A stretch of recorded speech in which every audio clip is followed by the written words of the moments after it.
Kronologi sejarah timbulnya sengketa batas wilayah antara Indonesia dan Malaysia. Perbatasan wilayah Indonesia dengan negara-negara lain seringkali menimbulkan kesalahpahaman yang berakhir dengan konflik, meski pada akhirnya selalu dapat diselesaikan dengan cara damai.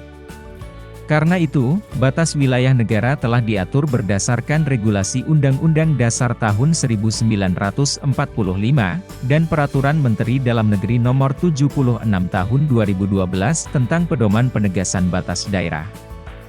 Wilayah Negara Kesatuan Republik Indonesia, NKRI, menurut Pasal 1 Angka 1 Undang-Undang Nomor 43 Tahun 2008 adalah salah satu unsur negara yang merupakan satu kesatuan wilayah daratan, perairan pedalaman, perairan kepulauan dan laut teritorial beserta dasar laut dan tanah di bawahnya, serta ruang udara di atasnya, termasuk seluruh sumber kekayaan yang terkandung di dalamnya. Wilayah perbatasan, dengan demikian, memiliki arti yang sangat vital dan strategis, baik itu dilihat dari sudut pandang perbatasan kabupaten, kota dalam satu provinsi atau perbatasan kabupaten, kota antar provinsi. Mengacu pada Pasal 2 Ayat 1 Permendagri Nomor 76 Tahun 2012, hal itu karena menyangkut pertahanan dan keamanan suatu negara, sosial, ekonomi, dan budaya, sehingga untuk menciptakan tertib administrasi pemerintahan, perlu memberikan kejelasan dan kepastian hukum terhadap batas wilayah suatu daerah. Dikenal sebagai negara kepulauan, Indonesia memiliki sekitar 17.500 pulau dengan luas 2/3 wilayahnya adalah lautan.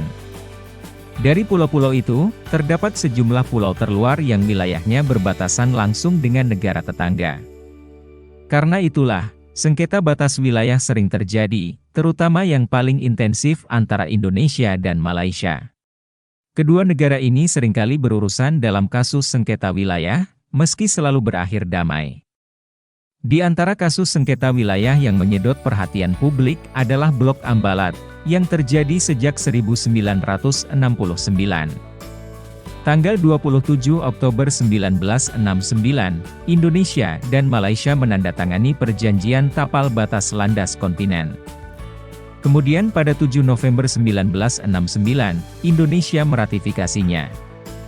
Namun demikian, pada tahun 1979, secara sepihak Malaysia memasukkan Ambalat ke dalam wilayah negaranya.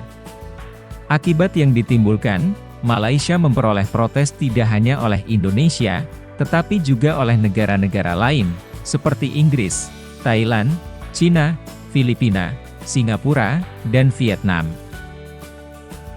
Tahun 1980, Indonesia secara tegas menyatakan protes terhadap pelanggaran itu. Klaim Malaysia tersebut oleh Indonesia dinilai merupakan keputusan politik, dan sama sekali tidak mempunyai dasar hukum. Bagi Indonesia, dan juga oleh negara-negara lain, garis batas yang ditentukan Malaysia keluar dari ketentuan Zona Ekonomi Eksklusif, ZEE, sejauh 200 mil laut. Apa motivasi Malaysia hendak mengklaim kepemilikan Blok Ambalat?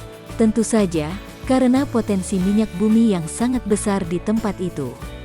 Akibat dari perbedaan pandangan dan saling klaim tersebut, Malaysia, menurut hukum internasional, UNCLOS, United Nations Convention Law of the Sea, tahun 1982, yang diyakini oleh Indonesia, seringkali melakukan pelanggaran terhadap kedaulatan wilayah NKRI. Pada tanggal 7 Januari tahun 2005, kapal laut Malaysia, KD Sri Melaka, pernah dilaporkan dan terpantau melakukan pengejaran, bahkan melakukan penembakan terhadap kapal nelayan Indonesia, KD Jaya Sakti 6005, KM Wahyu II, KM Irwan, di Laut Sulawesi. Berikutnya, pada tanggal 16 Februari tahun 2005, Malaysia pernah mengumumkan kalau Blok ND6 dan ND7 sebagai wilayah konsensi perminyakan baru yang dioperasikan oleh Petronas Carigali dan Shell. Padahal wilayah ini masih dekat dan menjadi bagian dari wilayah Ambalat, terutama Ambalat Timur.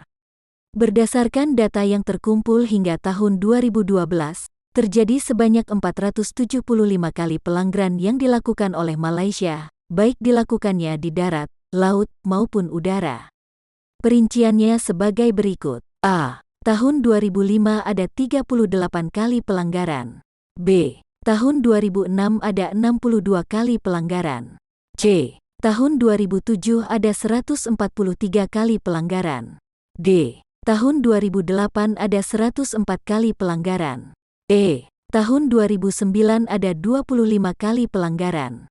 F. Tahun 2010 ada 44 kali pelanggaran.